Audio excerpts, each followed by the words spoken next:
안녕하십니까. 안녕하십니까. 특성아주 좋습니다. 좋으신 하나님, 참 좋으신 나의 하나님. 아멘. 하나님이 얼마나 아주 좋으십니까? 세상에서, 세상 어디에서 우리 하나님께서 주시는 그런 기쁨을 누릴 수가 있겠습니까? 우리 하나님 앞에 나오신 여러분들, 참 하나님의 큰 복을 받으신 분들입니다. 좋으신 하나님을 우리 함께 온 마음으로 찬양합시다. 제가 지난주 월화수 스텝 수양회를 갔다 왔는데 전라남도 신안군 정도 섬에 갔다 왔습니다. 발음이 잘 안 돼서 아래 정입니다. 그래서 그곳에 가서 우리 문중경 전도사님의 기념관을 탐방하는 좋은 시간이 있었습니다. 여기에 조금 큰 사진으로 나와 있는 이분이 문중경 여 전도사이십니다. 예, 문중경 전도사님은 참으로 제가 그곳에 이제 한두 시간 그분의 순교트라든지 기념관을 두루보면서 참 눈물이 많이 났고, 제가 이 책을 사왔는데 책을 읽으면서 또 눈물이 많이 났습니다. 제가 또 CBS에서 만든 영화도 DVD 하나 사왔는데 2시간짜리입니다. 이제 시간 되면 볼 수 있으면 좋겠습니다. 문중경 전도사님에 대해서 혹시 본인이 문중경 전도사님은 이런 분이시다 알고 있는 분 있습니까? 이렇게 손을 표시 한번 해보세요. 예, 이렇게 보면 아마 지금 손 표시한 분은 한 서너 분 정도 되는 것 같습니다. 저희가 옛날에 1월 달에 있는 2월 달에 있는 우리 신년 리더 수양회 할 때 문중경 전도사님을 소개하시는 분이 오셔가지고 특강을 한번 하신 적은 있습니다. 문중경 전도사님은 참 제가 생각할 때 세상에 이런 분도 다 있구나. 그래서 이분의 별명이 여자 바울이거든요. 이제 이분은 17살에 출가하셔가지고 20년 동안 37살까지 같이 결혼 생활을 하는 남편이 계속해서 외도를 하고 또 이렇게 본인이 20년 동안 아이를 못 낳았습니다. 그래가지고 큰 슬픔 속에 있다가 37세에 이제 삶을 목포로 나와가지고 정도로 이제 결혼을 갔고 정도 섬에 그리고 목포로 나와서 있다가 그곳에서 이성복 목사님을 만나가지고 전도를 받고, 우리가 이성복 목사님 그러면 우리 한국 교회사에서 아주 유명한 분이십니다. 이성복 목사님한테서 영향을 받고 이분이 전도 부인이 됐습니다. 그래가지고 정도로 가가지고 섬 전체를 계속해서 전도를 하는데 나중에는 섬의 90%가 교회를 나가게 됐습니다. 그리고 신안군에는 총 1004개의 섬이 있습니다. 그래서 천사의 섬이라고 합니다. 참 이름도 좋지요. 그곳에 얼마나 배 타고 돌아다니면서 1004개의 섬들의 복음을 전했는지 신안군은 전체적인 복음화율이 50%가 된다고 합니다. 이것은 도대체 있을 수 있는 일일까요? 한 섬은 90%가 복음화되어 있고, 예. 그래서 근데 이분은 6.25 때 공산당에 의해서 공산군에 의해서 순교를 당했습니다. 그때 이제 공산군이 많은 병아리를 깐 씨암탉이다. 종교는 아편인데 많은 병아리, 많은 생명 양들을 이제 키운 씨암탉을 죽여라 하면서 이렇게 죽여서 백사장에 그쪽에 묻었는데 거기에 순교터가 있습니다. 거기서 아주 큰 감동이 있었고, 우리가 잘 아는 CCC의 총재 김중곤 목사님 있죠. 또 우리 이만신 목사님 이런 분들 되게 아주 한국교회에서 되게 유명한 분들인데 이분들이 다 이분의 양입니다. 그래서 다음에 한번 이곳에서 차 타고 가니까 한 5시간 걸리는데요. 멀지만 한번 가보고 싶은 꼭 그냥 가서 거기 도착하면 마음의 깊은 감동과 아주 눈물이 납니다. 그래서 제가 이 책을 다 읽지 못했는데 읽고 나서 여러분들 혹시 읽고 싶은 분은 제가 이 책을 드리도록 하겠습니다. 네, 그럼 오늘 말씀의 제목 같이 읽어봅시다. 시작. 첫 표적의 영광. 요절을 읽겠습니다. 11절입니다. 시작. 예수께서 이 첫 표적을 갈릴리 가나에서 행하여 그의 영광을 나타내심에 제자들이 그를 믿으니라. 제가 기도하고 말씀을 섬기겠습니다. 참 좋으신 하나님 아버지, 너무도 감사를 드립니다. 한 주간 세상에 살면서 여러 심령의 어려움이 있었던 저희들을 또 우리 하나님의 말씀의 자리로 인도하시고 예배하며 찬양하며 기도하며 저희 심령을 또 회복하게 하시니 감사합니다. 이 시간 말씀을 듣고자 나오신 우리 귀하신 성도님 한 분 한 분의 심령에 성령 하나님께서 함께 하시고 우리 주 예수님을 통한 큰 은혜, 그 심령에 큰 은혜의 기쁨이 있도록 우리 하나님께서 친히 함께하여 주시옵소서. 이 죄인이 우리 예수님의 은혜와 영광을 잘 드러낼 수 있도록 도와주십시오. 우리 주 예수님 이름으로 기도합니다. 아멘.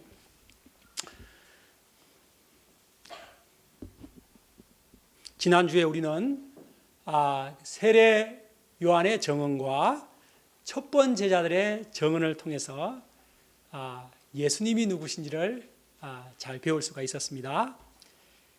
예수님의 첫 번 제자들은 예수님을 만나자 하나같이 우리가 메시아를 만났다. We have found the Messiah 라고 고백했습니다. 여러분에게도 이런 감격에 찬 예수님을 만난 고백이 있는 줄을 믿습니다. 혹시 아직 없으신 분이 계시다면 요한복음 말씀을 계속 듣는 가운데 예수님을 나의 구주 메시아로 만나는 감격에 찬 고백이 있으시기를 간절히 기도합니다. 이처럼 사람이 예수님을 만나게 되면 마음 깊은 곳으로부터 감격에 찬 고백이 나오게 됩니다. 그래서 삶이 다이나믹하게 변화가 되게 됩니다. 그런데 여러분, 예수님을 만나면 사람만 변화되는 것이 아닙니다. 사물도 변화를 일으킵니다. 오늘 말씀은 바로 사물이라고 할 수 있는 물이 포도주로 변화되는 그런 사건입니다. 19세기 영국 캠브리지 대학 종교학 시험에 이런 중간고사 문제가 나왔습니다. 여러분들 중간고사 다 잘 보셨죠? 아직 조금 남으셨나요? 문제가 캠브리지 종교학 시험에 예수께서 물을 포도주로 바꾼 그 기적에 대하여 논하시오. 학생들이 정신없이 답안을 쓰고 있는데 한 학생만은 창문을 물끄러미 쳐다보고 있었습니다. 그리고 한참 있더니 딱 한 줄 쓰고 제일 먼저 답안지를 제출하고 나갔습니다. 그런데 그가 쓴 그 한 줄이 캠브리지 대학 신학과 창립 후 전설적 레전드 답안이 되었습니다. 그 답안이 무엇이었을까요? 물이 주인을 만나니 그 얼굴이 붉어지더라 입니다. 이 답을 쓴 학생은 영국 3대 낭만파 시인이 된 조지 바이런입니다. 여러분 바이런 좋아하시죠?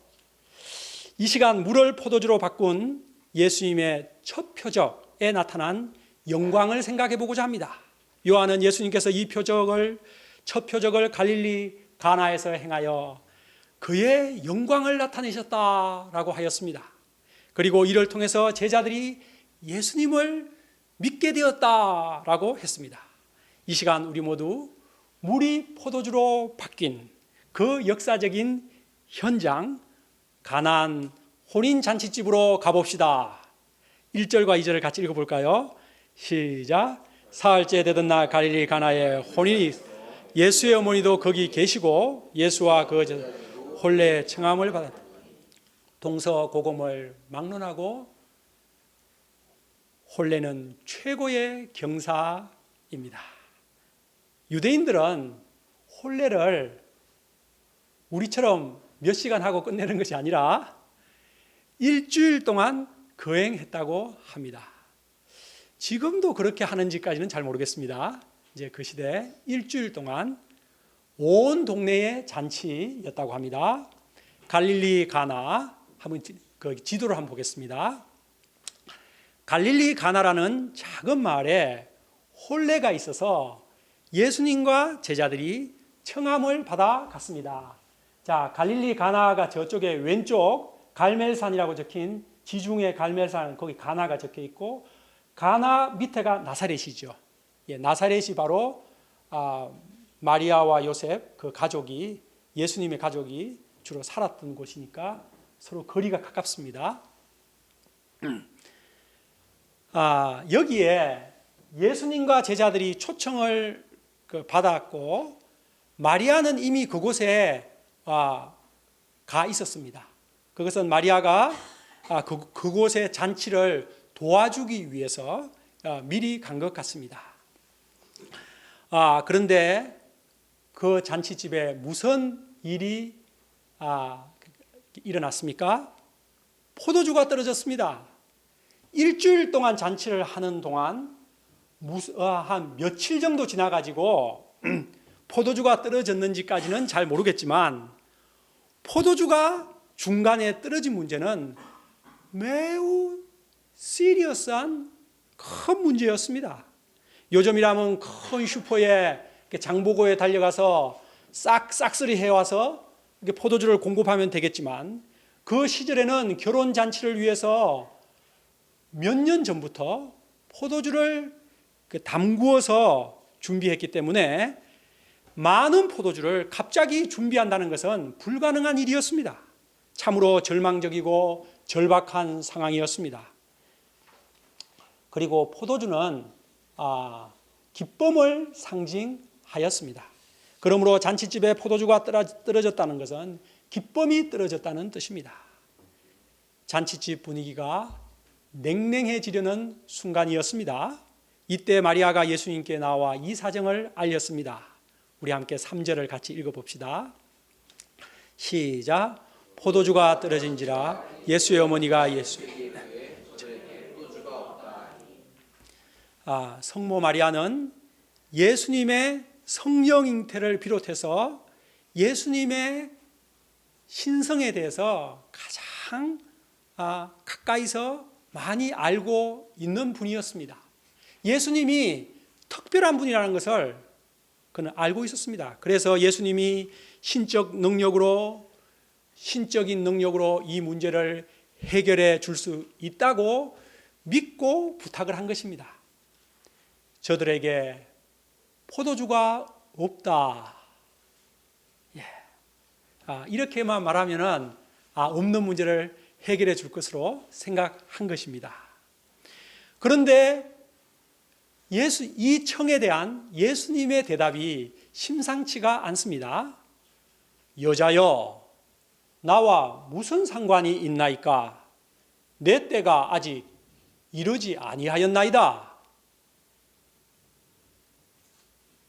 여자여, 이 말은 귀나이로 여사님 이렇게 오늘날의 단어로 표현할 수가 있습니다. 그러나 예수님이 자신의 어머니에게 할 친밀한 표현은 결코 아닙니다. 예수님이 어머니 마리아를 공식적인 호칭으로 이렇게 부르고 있는 것은 예수님께서 얼마 전부터 하나님의 사역을 시작한 공생애가 시작되었기 때문입니다. 예수님은 그리고 아직 내 때가 이르지 아니하였기 때문에 지금 이 문제에는 제가 상관하고 하지 않고자 합니다. 라고 말씀하신 것입니다. 내 때가 아직 이르지 아니하였나이다. 나와 무슨 상관이 있나이까? 예수님은 이처럼 사람의 요청에 의해서 일하시는 분이 아니라 하나님의 뜻에 따라 일하시는 분이십니다. 예수님은 어머니 마리아의 요청을 정중하게 거절하신 것입니다. 그런데 예수님으로부터 거절을 당한 마리아의 반응이 참으로 놀랍습니다. 우리 5절을 같이 읽어봅시다. 시작. 그의 어머니가 하인에게 이르되 너희에게 무슨 말씀을 하시든지 그대로 하라. 이야, 놀랍지 않습니까? 마리아는 하인들에게 가서 준비를 시키고 있습니다. 예수님의 거절에 조용히 물러나서 하인들의 마음을 준비시키고 있습니다. 예수님이 너희들에게 무슨 말씀을 하시든지 너희들 그대로 순종하여라. 예수님이 무엇인가를 하실 것으로 기대하고 있습니다. 우리는 이 마리아를 통해 배울 점이 있습니다. 그것은 나의 요청이 주님으로부터 거절을 당했을 때 먼저는 하나님의 뜻이 있음을 믿고 겸손히 물러나는 자세입니다. 그리고 물러나서는 자신이 할 수 있는 최선의 준비를 하는 것입니다. 그리고 잠잠히 주님의 때를 기다리는 것입니다. 왜냐하면 주님의 사랑을 확신하기 때문입니다. 그러면 예수님께서는 나의 때가 아니라 하나님의 때에 하나님의 방법으로 일을 시작하십니다. 하나님의 때가 나의 때보다 나으며 하나님께서 이루시는 방법이 내가 원하는 방법보다 훨씬 좋습니다. 하나님은 항상 베스트의 때에 베스트의 방법으로 일하시는 분이십니다. 내 때가 아직 이르지 않았다고 하신 예수님께서 갑자기 일을 하기 시작하십니다. 마리아와 하인들이 준비가 되었을 때 일을 하기 시작하십니다. 이를 통해 우리는 예수님께서 말씀하신 때가 단순히 우리가 생각하고 있는 그 물리적인 시간의 때가 아니라 내면적인 때, 질적인 때라는 것을 알 수가 있습니다. 물론 물리적인 시간의 때도 있으시겠죠. 그런데 여기서 이 말씀을 통해서 볼 때는 때가 아니라고 했는데 또 때가 되었습니다. 곧 우리의 마음이 준비가 되었을 때, 환경이 준비가 되었을 때, 그래서 하나님의 영광이 잘 드러날 수 있는 때가 되었을 때 예수님은 일하시는 것입니다. 환경이 준비되자 예수님은 하인들에게 명령하셨습니다. 그곳에 유대인의 정결 예식을 따라 2-3통 드는 돌 항아리가 6개가 있었습니다. 여기 지금 항아리 그림이 보이죠? 저렇게 6개가 있는데요. 항아리가 아주 크죠. 이 항아리들은 손과 발을 씻는 용도로 사용한 물을 담았던 항아리입니다. 한 통이 40리터라고 하니 2-3통 드는 그러면은 2통이면 80리터, 3통이면 120리터, 이제 평균 잡아 100리터라고 합시다. 물 100리터는 100kg입니다. 그런데 그 항아리 한 개의 무게가 100kg입니다. 6개의 항아리가 있으니까 600kg입니다. 이렇게 이 항아리들에 물을 채우라고 하였습니다. 그런데 이 명령은 하인들이라 할지라도 참으로 순종하기 어려운 명령입니다. 왜냐하면 지금 잔치집에 필요한 것이 무엇이죠? 물이 아닙니다. 아니, 이 물을 많이 채워서 도대체 예수님이 무엇을 하시려고 하시는가 이해가 되지 않기 때문입니다. 참 우리도 이해가 되지 않으면 순종하기가 어려운 것이 우리의 마음이지요. 예. 그런데 너희에게 무슨 말씀을 하시든지 그대로 하여라 라고 마리아가 이미 하인들에게 방향을 준 것을 하인들이 기억을 하면서 순종을 했습니다.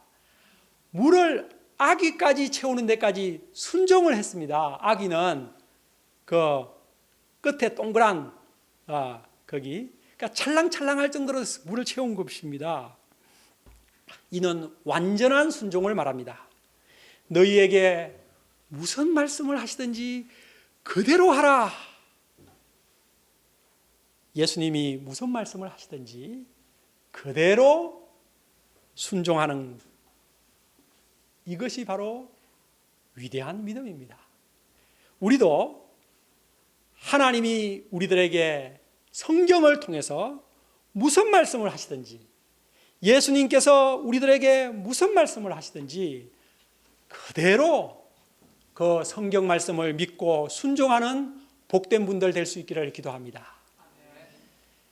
하인들이 순종하여 물을 그 아기까지 가득 채우고 나자 예수님께서는 이번에는 더 힘든 명령을 내리십니다. 8절을 같이 읽어봅시다. 시작. 이제는 떠서 연회장에게 갖다 주라 하시매 방금 아기까지 가득 채운 물을 이제는 떠서 연회장에게 갖다 주라는 것입니다. 예. 연회장은 잔치 전반을 주관하는 사람입니다. 그 연회장에게 저 항아리에 담긴 물을 떠서 이제 이렇게 주전자 같은 거 있잖아요. 그런 걸 떠서 그 연회장에게 갖다 주라는 것입니다. 하인들은 그 물을 채운 사람이 누구지요? 하인들 아닙니까? 그런데 자기들이 그 물을 채웠는데 그 뻔히 알고 있는 물을 떠서 연회장에게 갖다 주라는 이 명령은 얼마나 순종하기 힘든 명령입니까? 아니, 연회장이 언제 물 갖고 오라고 한 것 아니지 않습니까? 연회장 물 먹였다가 하인이 어떻게 되겠습니까? 그런데 놀랍게 하인들이 이번에도 순종을 했습니다. 우리 8절과 9절을 같이 읽어봅시다. 시작. 이제는 떠서 연회장에게 갖다 주라 하시매 갖다 주었더니 연회장은 물로 된 포도주를 맛보고 어디서 났는지 알지 못하되 물떠온 하인들은 알리라. 연회장이 신랑을 물을 연회장님에게 갖다 주었습니다. 연회장이 그 물을 받아서 이렇게 한 모금 쭉 들이켰습니다. 그런데 연회장의 입에서 놀라운 말이 터져 나왔습니다. 사람마다 먼저 좋은 포도주를 내고 후에 낮은 것을 내거늘 그대는 지금까지 좋은 포도주를 두었도다. 신랑 대단하구려. 보통 사람들은 처음에는 질 좋은 포도주를 내다가 사람들이 취하여 미각이 떨어지면 질 낮은 포도주를 냈습니다.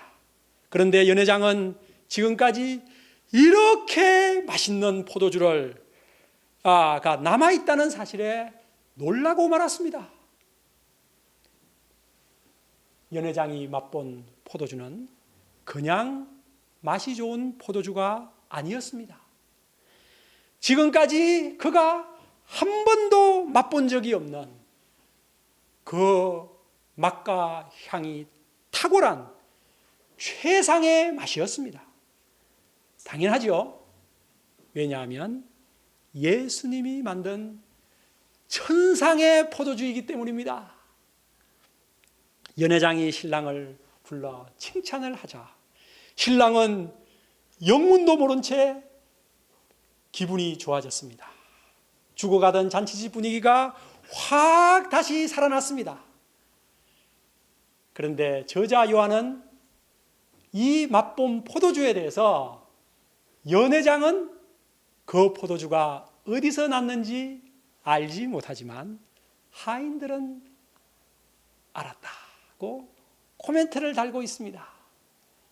누가 더 복받은 사람입니까? 우리 함께 11절을 같이 읽어보겠습니다. 시작. 예수께서 이 표적을 갈릴리 가나에서 행하여 그의 영광을 나타내시며 제자들이 그를 믿으니라. 예수님이 물로 포도주를 만드신 이 기적은 예수님께서 행하신 첫 번째 표적입니다. 예수님이 이 땅에 오셔서 행하신 수많은 기적들이 성경에 수많은 기적들이 있지만 성경은 총 그 중에 35개의 기적만을 기록하고 있습니다. 요한복음은 그 중에 7가지만을 기록하고 있습니다. 그러나 제자 요한의 증언에 따르면 예수님이 행하신 기적과 말씀은 헤아릴 수 없이 많아서 만약 그것을 다 책으로 기록한다면 이 세상에 기록된 책을 2기가 부족할 것이다 라고 요한복음 끝에 말하고 있습니다. 그 중에서도 오늘 우리가 본 물로 포도주를 바꾸신 이 첫 표적은 예수님이 누구신가를 잘 드러내는 표적입니다. 2가지로 생각을 해보겠습니다. 먼저 이 첫 표적은 예수님이 하나님이심을 잘 드러내는 표적입니다. 요한은 예수님이 이 첫 표적을 갈릴리 가나에서 행하여 그의 영광을 드러내셨다고 하였습니다. 여기서 그의 영광은 바로 하나님으로서의 영광, 하나님의 신성이 잘 드러났다는 뜻입니다. 여러분, 물을 포도주로 바꿀 수 있는 사람이 있을까요? 하나님밖에 없습니다.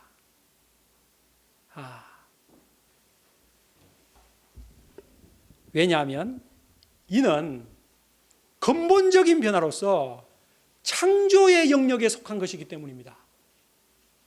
정주영님 그렇지 않습니까? 정주영님 우리가 잘 아는 대로 물의 화학식은 H2O라고 되어 있습니다. 그렇죠? 그러면 이제 거기 수소가 있고 산소가 있죠. 자, 그러면은 포도주는 이제 알코올이니까 정주영님 화학식이 뭐죠?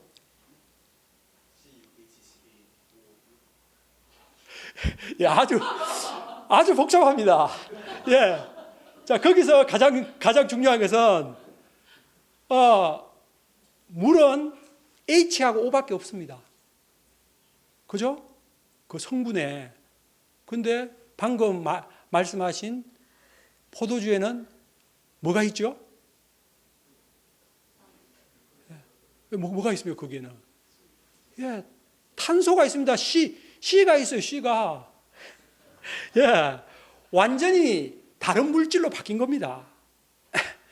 그리고 물은 우리가 일반적으로 저는 물도 맛이 있다 이렇게 저는 말하지만 무맛, 무색, 무취 이렇게 이제 물에 대해서 말하죠. 그런데 포도주는 어떻습니까? 색깔이 볼고스름하고 또 향기가 나고 또 맛도 아주 달달합니다. 어디서 이런 것들이 생긴 것입니까? 하인들이 아기까지 그 물을 채울 때 거기다 하인들이 중간에 포도를 따가지고 거기 중간에 이렇게 물에다가 집어넣었을까요? 포도알 한 알도 거기에 들어간 것이 없었습니다. 그러므로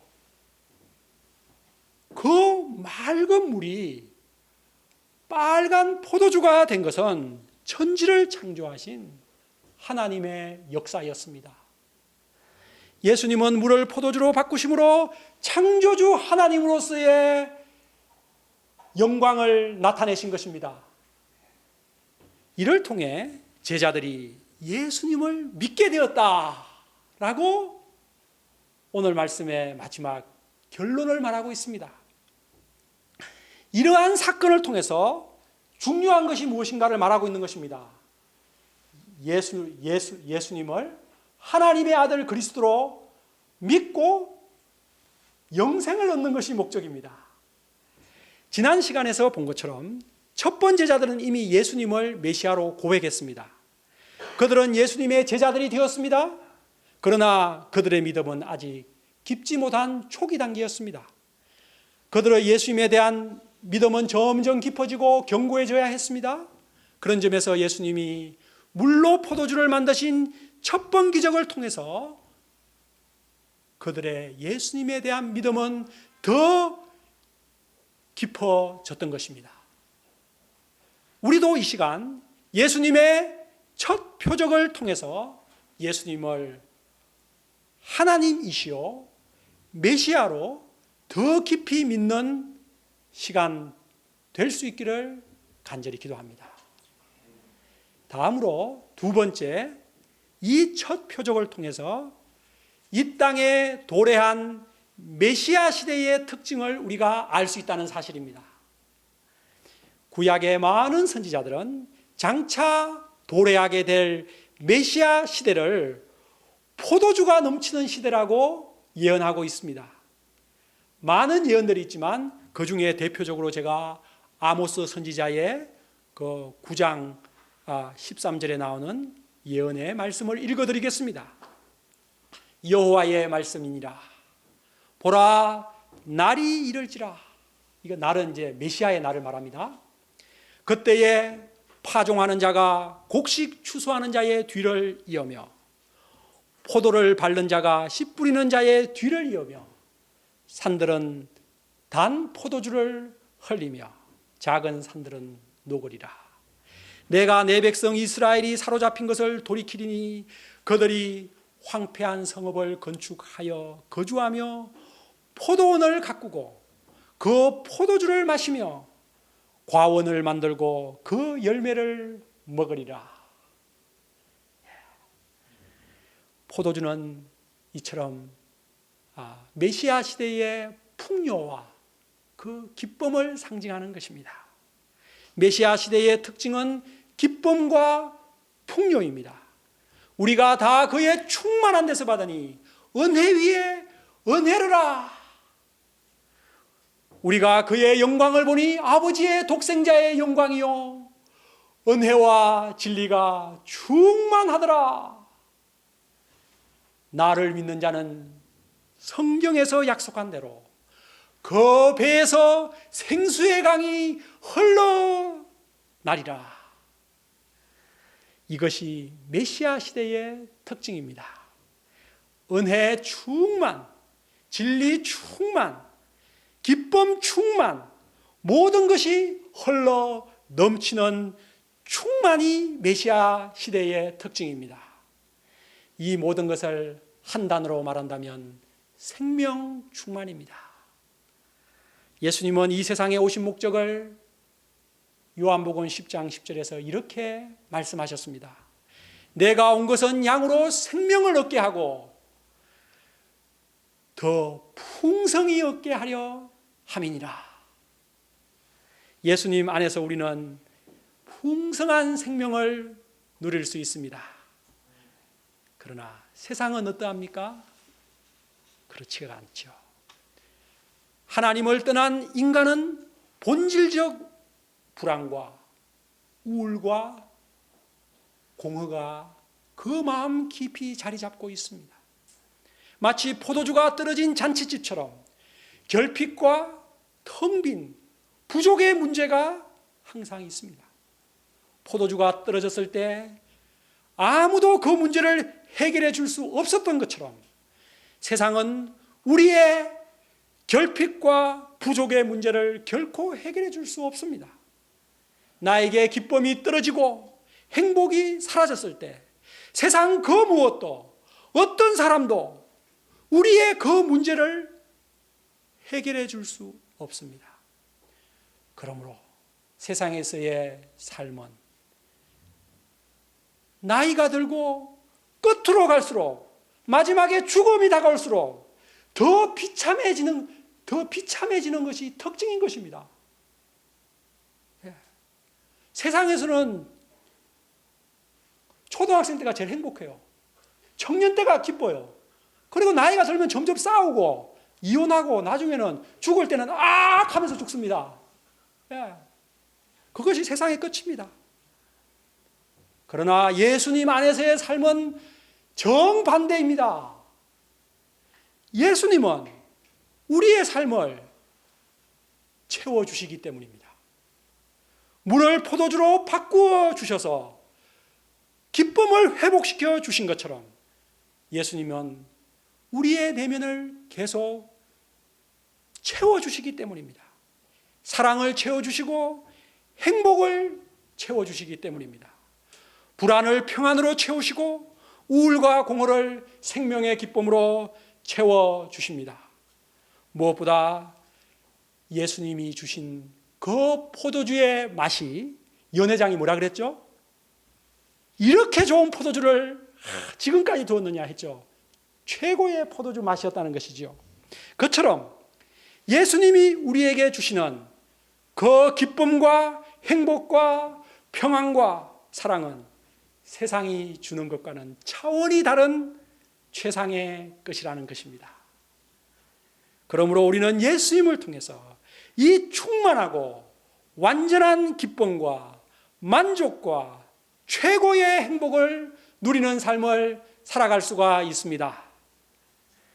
그리고 조금 전에 말씀드린 것처럼 세상에서의 삶은 나이가 들고 시간이 지날수록 죽음이 다가올수록 비참해진다 그랬죠. 예수님 안에서의 삶은 나이가 들고 뒤로 끝으로 갈수록 죽음이 다가올수록 더 풍성해지고 기쁨의 절정을 향해서 가는 것이기 때문입니다. 우리의 기쁨의 절정은 죽음을 지나 하나님 나라에서 예수님과 함께 포도주 잔치를 하는 그날입니다. 아직 그날은 우리에게 오지 않았습니다. 우리는 그날이 있기 때문에 여러분은 이 땅에서도 예수님으로 인해서 기쁨이 충만한 삶을 살 수 있습니다. 그리고 주님의 마지막 나라에서 그 기쁨을 영원히 누리게 될 것입니다. 저는 여러분들이 이 땅에서 신앙생활을 하면서 기쁨이 충만한 삶을 살기를 간절히 원합니다. 우리 관악칠부 모든 분들이 신앙생활 하시면서 행복이 충만한 삶을 사시기를 원합니다. 아멘. 참된 평안, 세상이 빼앗아갈 수 없는 평안을 깊이 누리시며 사시기를 원합니다. 그 모든 것이, 그 모든 충만함이 누구로부터 옵니까? 예수님과 사귈 때 오는 것입니다. 예수님 안에 포도주가 넘친 삶이 있습니다. 맛과 향과 빛깔이 좋은 기쁨과 즐거움과 행복이 가득한 삶이 예수님 안에 있습니다. 요한복음은 우리를 이 충만한 예수님의 세계로 초청하고 있습니다. 하나님의 영광, 메시아의 영광으로 우리들을 초청하고 있습니다. 우리 모두 이 예수님의 충만한 기쁨의 세계로 나아갈 수 있기를 기도합니다. 그래서 예수님이 주시는 충만한 기쁨과 즐거움, 충만한 만족과 평안과 행복을 넘치는 삶을 사시는 우리 관악칠부 모든 분들 다 되시기를 간절히 기도합니다. 기도하겠습니다. 감사하신 하나님 아버지, 세상은 포도주가 떨어져 기쁨이 사라진 것처럼 참으로 어려움이 많습니다. 고통하는 사람들이 많습니다. 이러한 세상에 예수님께서 오셔서 주님께서 기쁨을 회복시켜 주신 것을 감사합니다. 주님, 저희를 예수님의 세계로 초청하셔서 예수님을 메시아로 만나 예수님의 하나님의 신성을 체험하게 하시고 예수님과 날마다 교제하며 이 충만한 주님, 예수님 안에 기쁨의 세계, 평안과 행복의 세계에 살아가게 하시는 우리 예수님께 감사를 드립니다. 계속되는 요한복음 말씀을 통해서 저희가 예수님의 이 충만한 기쁨의 세계로 깊이 들어갈 수 있도록 주님 축복하여 주십시오. 예수님 이름으로 기도합니다. 아멘.